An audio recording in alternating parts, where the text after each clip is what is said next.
Bismillahirrahmanirrahim. Assalamu alaikum, Shaykh. My name is Irfan from India, and I have a question to ask.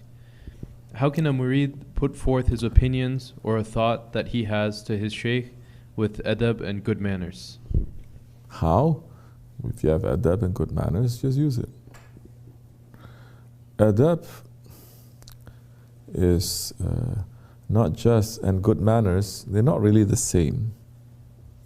Adab is not just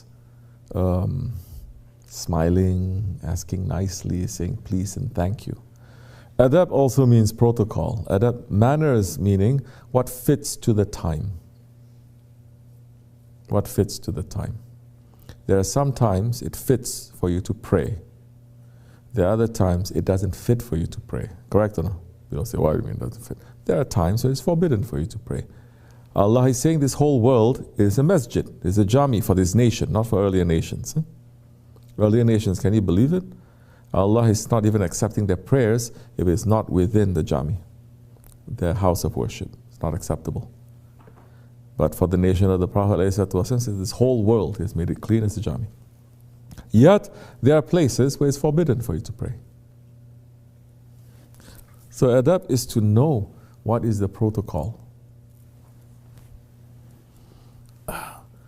So, you want to voice an opinion to your shaykh? You can do anything you want.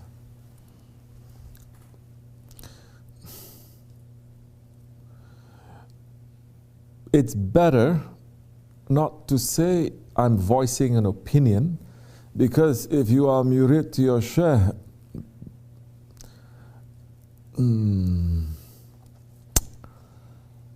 you will gain more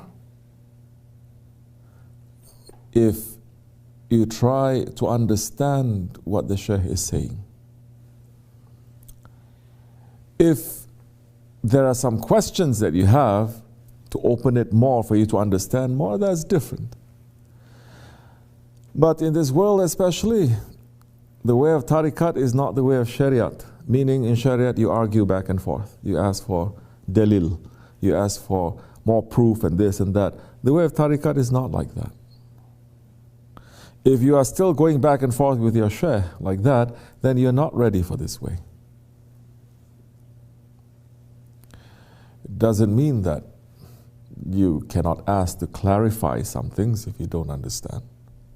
And there are times when the shaykh will even push you and poke you to say, what do you think, this and that? That's different.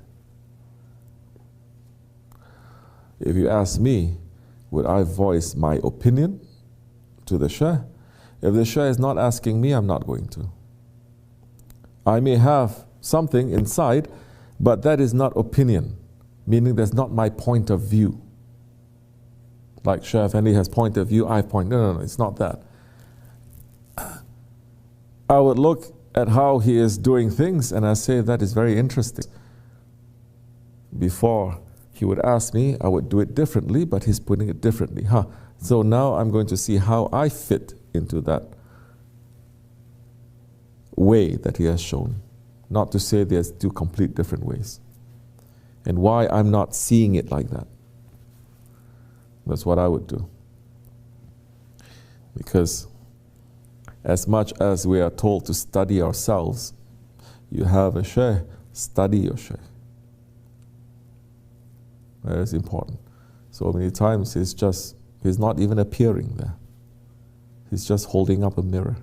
He's not appearing. He's holding up a mirror. Through that mirror you will understand yourself. So, but if he asks, for example, let's say, I have some chicken. You say, what's the best way to cook the chicken?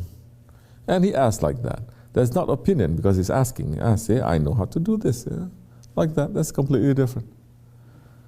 People today, when they are, I have questioned, years I'm seeing this question, years. Shouldn't we say the khutbah in Arabic?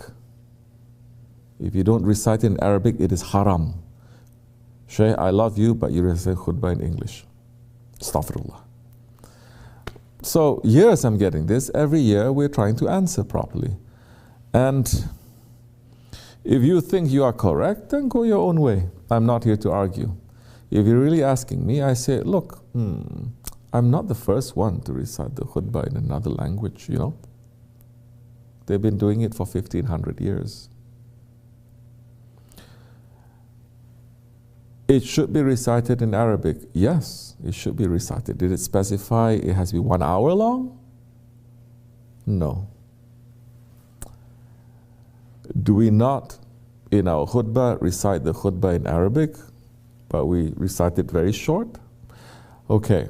Beyond that, what is the purpose of khutbah? Recite in Arabic, to show off your Arabic, that is what khutbah is? No, it is to give what? Advice to the whole community, what concerns that community. Very nice, you can do it in Arabic, but if nobody understands that, you're not reciting this for Allah. Allah doesn't need the khutbah. It's for the people. And if you're up there for the people to praise you, mashallah, listen to his lughat, listen to his nahu, listen to it. It's very beautiful. Then you miss the point completely.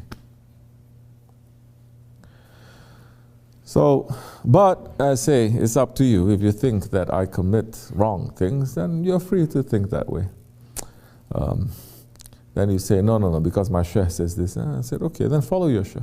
I'm not following him.